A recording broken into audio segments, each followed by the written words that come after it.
I think a part of that team, the team soul being off was mine was off. And I am that guy for this team. I am the emotional leader for this team. I am the voice, the energy. And if all those things are off for me, it's going to take a hit on the team. And so mine was off. But I kind of just had to get out of my own way, get out of my own head. Always helps to be healthy. Earlier in the season, I was battling the knee tendonitis and then the toe, which lasted a while. And so it helps to be healthy, 'cause that alone helps you be in a better headspace. Then every time you step on the floor, you're worried about your toe, you're worried about this. That helps, but even with the situation with me and Kevin,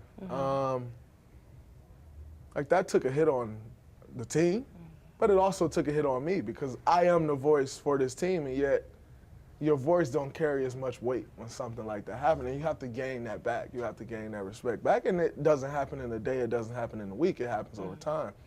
And so I think that's helped as well as, gaining that respect and that trust back that was, took a big hit when that happened. Were you embarrassed? I wouldn't necessarily say I was embarrassed. I was never embarrassed about it because it is what it is. Stuff like that happens all the time. Does it go that far? No, but things like that happen all the time. So I wouldn't necessarily say I was embarrassed. Then do you have regrets? I don't have regrets. If I was embarrassed about anything, I was embarrassed to Kevin, not to anyone else. I was embarrassed, if anything, to him, by him. So how would he look at me would be the biggest embarrassment that I felt. To no one else, I really don't give a whatever anyone else thought. Because in that situation, the only thing that mattered to me was Kevin. Like, how does Kevin feel? What does Kevin think? How do I fix that with Kevin? It was never about anyone else, anything else, other than that. And so, if anything, that hurt me to know that that is a guy who, I have a great relationship with, who trusts me. And much more than basketball. Like, this had nothing to do with basketball for me. It was more so life. Like, this is a guy who has been through some things in his life that I know that I understand, and we've went through some similar things in our life so we can relate, and we've shared those stories with each other, and then you kind of break that trust. That hurt me more than anything. Basketball is basketball. You figure that out. I mean, obviously we figured that out. It was more the life side of it for me than anything else. Katie told me yesterday, y'all talked, and I said, what did Draymond say to you that really stood out? And he said, actually, Draymond just listened. So what did KD say to you that really stood out while you kind of didn't say nothing, just listened to him?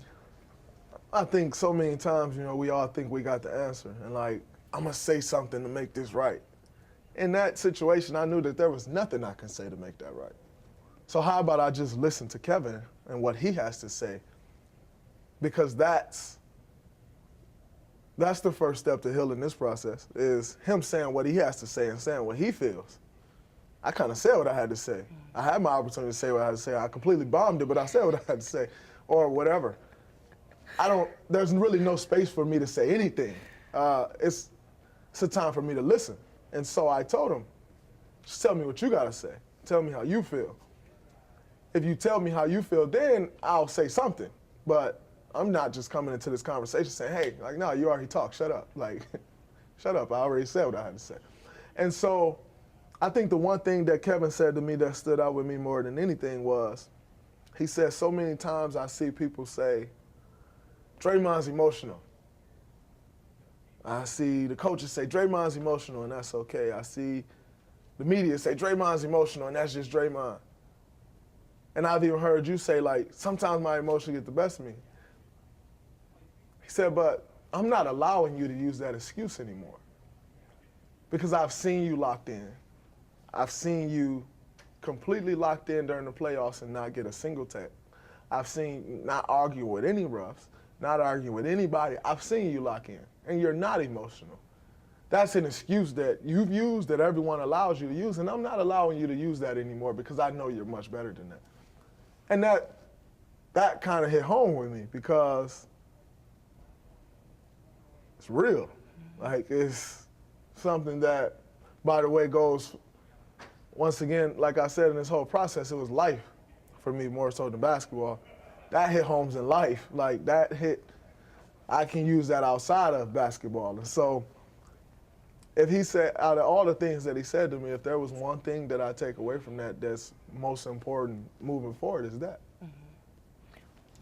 Why did you say those things? Why did it come to his free agency?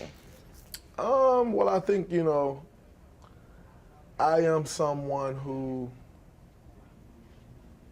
like I said, the fabric of the team, good or bad, good, bad, or indifferent, that's me. Like, something's going wrong with this team, I deal with it. I have to deal with it. That's part of my job. If something's going right with this team, I'm probably in the middle of that. So good, bad, or indifferent, I am in the middle of all of it. And sometimes been in the middle of so much. Like there's a lot that goes on when you're in something that's so great. You know, like I think we've built this thing up. It's like, this is amazing. But there's a lot that goes into and like daily that goes into this. And so when you're in the middle of all of that, as a human being, sometimes it can get a bit overwhelming. And once it gets a bit overwhelming, then you just start reaching for things like, oh, maybe it's this, maybe it's that, maybe it's this. Like, oh, well, if I can correct this, then this will be better.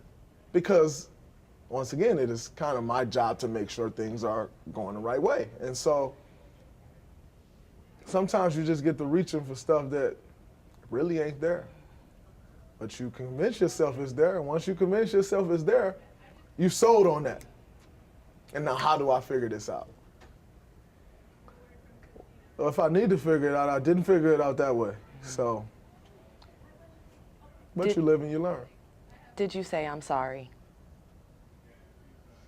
That's not important. You know, that's kind of one of those things that Kevin and I talked about that, you know, so there are some things that are said in that conversation that stays in that conversation. I think that is one of those things, but, you know, like I shared the story before, like I don't mind sharing some things, but some of those things in that conversation stays there. Last one as we wrap up is, now as you move forward from this moment, do you think you would, how do you move forward from it? Like, I know you often get in KD and like try to ignite him. Do you have to watch kind of how you talk to him now moving forward during games, or are we all good, or is there still more that evolution of this relationship and still more healing coming? Nope, I tried that. I tried to I would see something, see him do it wrong, and it's like, I can't say nothing. And you know what he said to me? He said, you saw something that could have helped me and you didn't say it. You remember how you would talk to me, how you would say things to me before that Clipper game? Don't change it now. I need you to do that. And so I'll be 100% honest. I personally was like, I probably can't say this to K. I probably can't say that. He corrected me. So that's great. That's your brother? Always.